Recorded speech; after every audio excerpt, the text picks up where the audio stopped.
Now, with travel to and from Western Africa suddenly a hotly contested topic, it is true that most American officials debating the response to Ebola over there will never see it with their own eyes. That is not the case, however, with Samantha Power, the U.S. ambassador to the UN. She's now the highest-ranking member of the Obama administration to travel to the region. NBC's Chris Jansing is the only television journalist traveling with her, and how's our report tonight on the ambassador's journey to Sierra Leone? It took a plane, a bus, a water taxi, and a van to get Ambassador Samantha Power to Freetown, the almost empty airport, another victim of Ebola.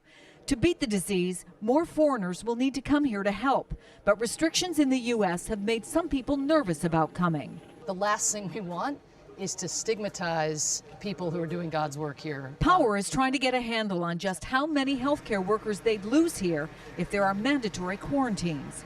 There is a category of people that we need to be effective in persuading to come, who are kind of, hanging back and wondering. Yeah, and so those are the people that we're in constant communication with. If you don't have Ebola. The topic came up repeatedly today across 10 meetings and site visits for Power, often carrying her green notebook, jotting ideas. You take a lot of notes. I do. It's my background as a former journalist. I can't help myself. At every stop, everyone washes their hands in chlorinated water and gets a temperature check, at least 6 of them today, and we travel with a local health officer.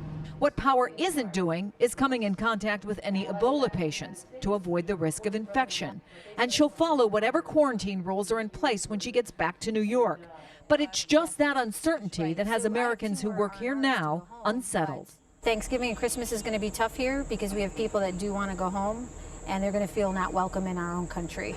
Ambassador Power has heard these stories from Americans, and she says, look, she gets it. Her own 5-year-old son was nervous about her coming here, but she definitely wants to send a wider message that you can come to West Africa and help and be safe.